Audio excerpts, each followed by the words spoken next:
Why we need to learn proper breathing. 90% of us are breathing incorrectly. Among 5.400 mammal species, humans are the only ones with crooked, misaligned teeth and bite problems, which is related to incorrect breathing. Many children have balanced facial features and teeth when young. Like this boy. Here are images of him at age 10 and 7 years later. His facial structure changed significantly, and this change is linked to improper breathing. Breathing affects 160.000 kilometers of blood vessels in our body, equivalent to 4 times the Earth's equator. We breathe 20.000 to 30.000 times daily, but 90% of us, including myself, and likely you and most of your family members, are breathing incorrectly. Now, take a breath in and out. If you're not breathing entirely through your nose, it's time to reconsider your breathing technique. Breathing allows us to tap into our nervous system, control immune responses, and restore health.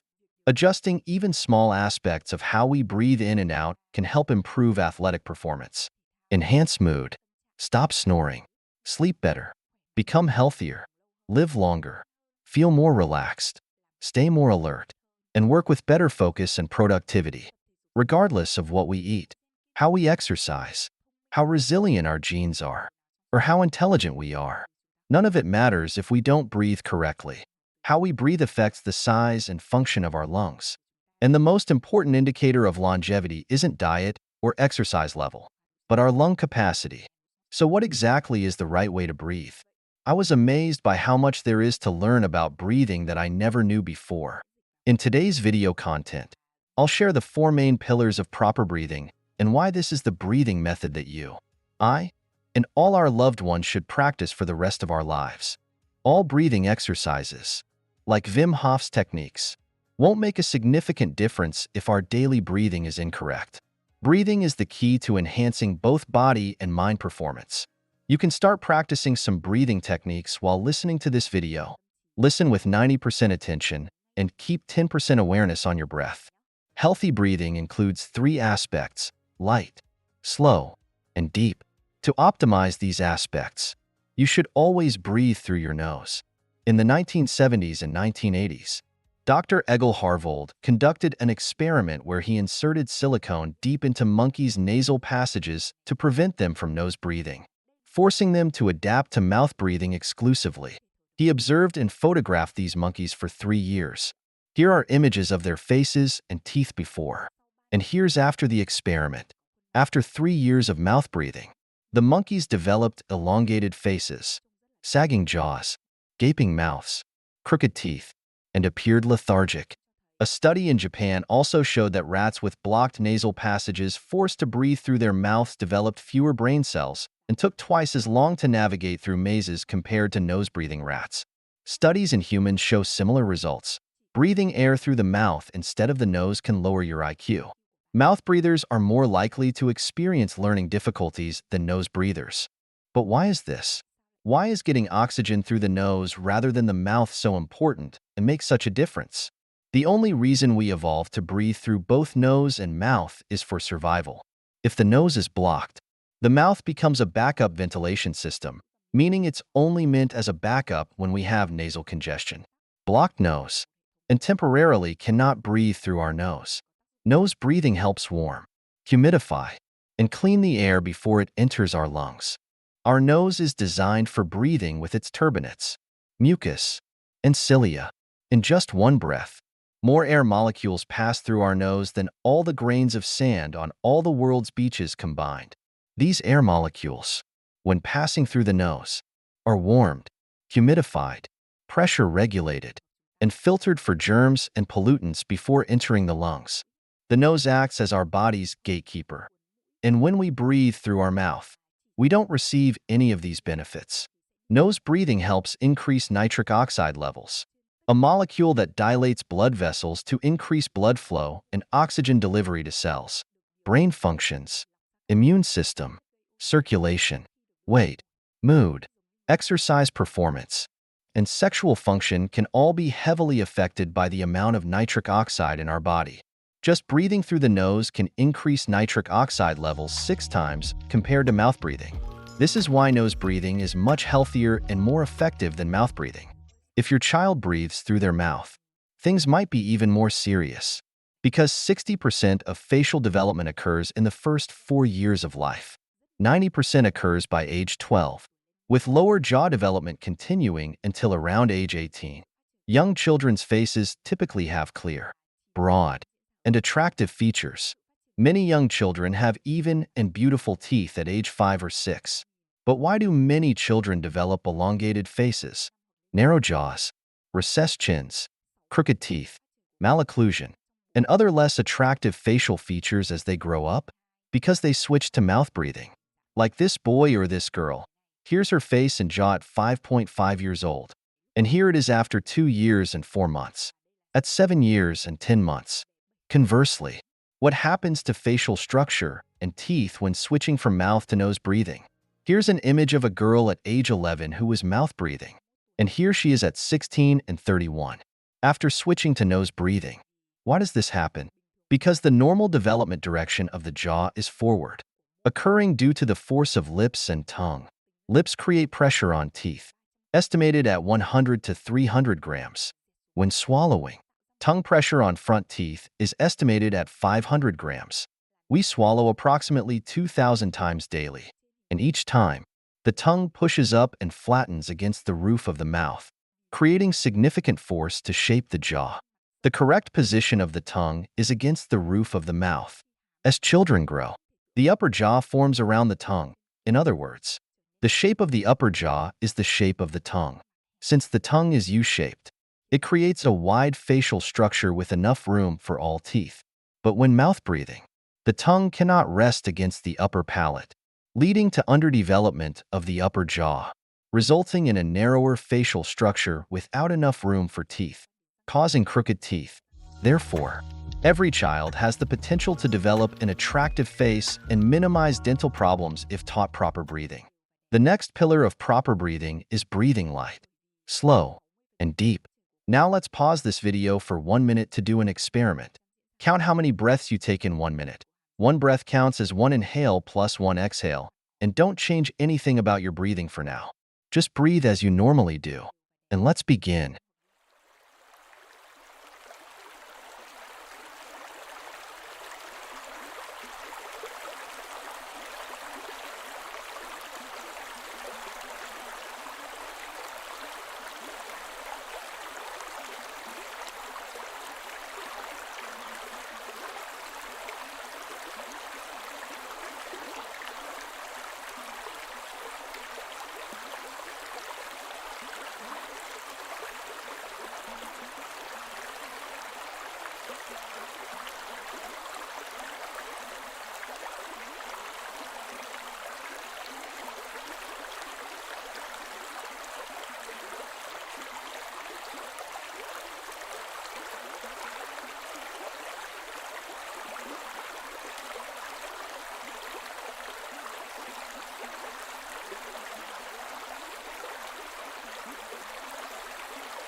How many breaths did you count in 1 minute?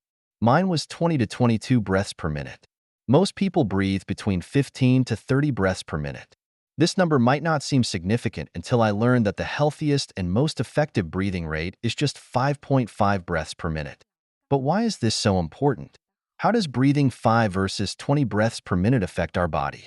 The answer is that when we breathe too much, too fast, and too hard, we exhale more CO2 in our breath, leading to decreased CO2 levels in our blood. This causes our body's tissues to actually receive less oxygen.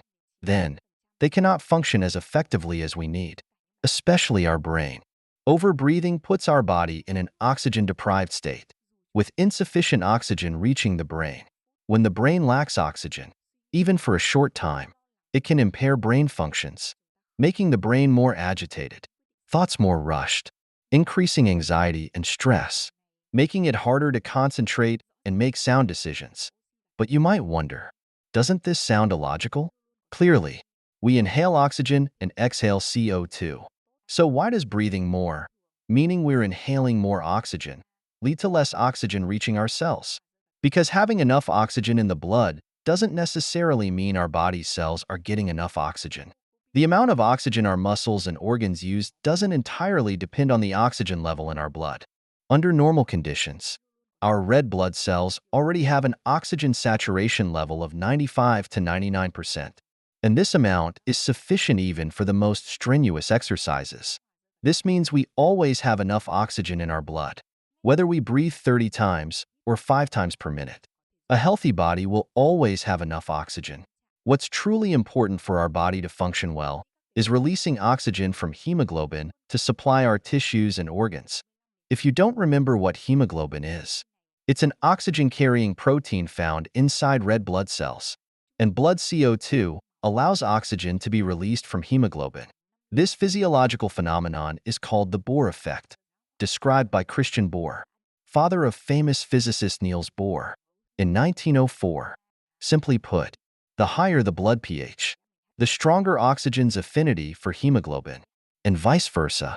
When CO2 levels in our blood are high, blood pH decreases, weakening oxygen's affinity for hemoglobin. Hemoglobin then releases oxygen for our tissues, muscles, and organs to use. Conversely, if CO2 levels are low, blood pH increases, strengthening oxygen's affinity for hemoglobin, causing hemoglobin to retain more oxygen, meaning oxygen remains trapped in hemoglobin, preventing our tissues from using it. In summary, when you breathe too much, you exhale too much CO2, lowering blood CO2 levels. By breathing light, slow, and deep with controlled nose breathing, we increase our body's CO2 levels, thereby delivering more oxygen to tissues, muscles, and organs, including the heart and brain, more effectively. Moreover, slow breathing allows air to stay in the lungs longer and travel deeper into the body, giving our body more time to exchange oxygen and CO2. Slow breathing also activates the vagus nerve, a long nerve starting in the brain and passing through all major organs in our body. When the vagus nerve is stimulated, it releases a chemical called acetylcholine, which slows your heart rate, activates your parasympathetic nervous system, responsible for bringing feelings of calm and focus. Deep breathing is belly breathing, gentle and quiet, traveling through your chest to your diaphragm. The diaphragm is our main breathing muscle separating the chest and abdomen. When we use the diaphragm to breathe, it helps us digest better, stabilize our lives, and balance our nervous system. Did the last few minutes sound complicated? It's okay if you understand or don't understand. But when we start to understand the biochemical processes behind our breathing, we'll find it fascinating because we can begin to explain the mechanisms and correctly apply different types of breathing. For example, box breathing, a breathing technique used by Navy SEALs to stay calm and focused in stressful situations, or Wim Hof breathing techniques, alternating breathing in the right circumstances to achieve our goals. We'll know how to use breathing to deal with fear and anxiety, help us stay calm, relax, reduce stress, or how to use breathing to improve our mood, help us stay alert, increase adrenaline, to put our body in an action state. This is a fascinating topic called nervous system regulation, deliberately using our breath as a tool to impact and change our nervous state. Another interesting topic that surprised me when I researched it. We've learned, or want to learn, hundreds of things, but there are things that follow us from birth until death, and just a small adjustment can bring immediate change to how we feel, right here and now, yet we rarely bother to learn about it. If you're interested in these breathing techniques and how to use them, or if you have any questions about this topic, you can comment below to let me know. I'll consider covering them in future videos. But before learning breathing techniques in nervous system regulation, the first thing we need to master is foundational breathing, the effective way to breathe throughout the day and while we sleep. Light, slow, deep, and controlled breathing through the nose. All breathing exercises, like Wim Hof's exercises, won't make a big difference if our daily breathing rhythm is disrupted. Scott Jurek, one of the world's most prominent ultramarathon athletes, wrote in his memoir Eat and Run that one of the most important things you can do is breathe with your belly. And the best way to learn that skill is to practice nose breathing. And here's Sonia Richards-Ross, an American runner who won 4 Olympic gold medals and was ranked as the world's #1 400m runner for a decade. Photos of Richards with her mouth closed and calm expression while demolishing opponents who were gasping and panting have become legendary. Of course, many different factors allowed them to achieve such impressive results. But switching to nose breathing gave these athletes their best ever sporting performances. So, where do we start practicing? Let's begin by switching to full-time nose breathing. Of course, this doesn't mean you can never breathe through your mouth. You can still mouth breathe during high-intensity exercises or when performing certain breathing exercises, or when you're sick and can't breathe through your nose. But in most other cases, nose breathing is the best choice. And if you can breathe through your nose for 1 minute, you can train to do so for your entire life. Next, spend 5 to 10 minutes each day practicing light, slow, and deep breathing through your nose. Try to breathe lighter and less than normal, and make it so light that you can barely feel the air going in or out of your nose. Next, breathe slowly. The perfect breath is like this. Inhale for about 5.5 seconds, then exhale for 5.5 seconds, meaning 5.5 breaths per minute. And you can time yourself to adjust your breathing pace while practicing. Third is deep breathing. Keep your chest still and breathe into your belly using your diaphragm. Imagine breathing down to your feet and keep your chest from moving. From this moment on, start dedicating 10% of your attention to light, slow, deep nose breathing in every moment of your life. It costs nothing, takes little time and effort, and you can do it anytime, anywhere. It's simple but can bring us more energy and focus than ever before in our lives. To summarize today's video content, most of us are breathing too much, too shallow, and too forcefully, as well as not regularly breathing through our nose. When you breathe too much, you exhale too much CO2, lowering blood CO2 levels, preventing oxygen from being adequately supplied to tissues and organs, causing our body to function less efficiently, impairing brain function, making the brain more easily agitated and stressed, affecting our ability to concentrate as well as our cognitive functions and decision-making. Proper breathing means breathing light, slow, and deep. And to optimize these aspects, you must always breathe through your nose. This helps provide sufficient oxygen for cells to function optimally, helps children develop balanced facial features, prevents dental problems, helps us sleep better, stay healthier, and live longer. And that's the content of today's video. If you found it helpful, don't hesitate to give me a like and follow. If you have any questions, comments, or suggestions, feel free to share them in the comments below so I can improve the content and quality of my future videos. Lastly, thank you for watching this far. I hope this video inspires you. And for now, goodbye and see you next time.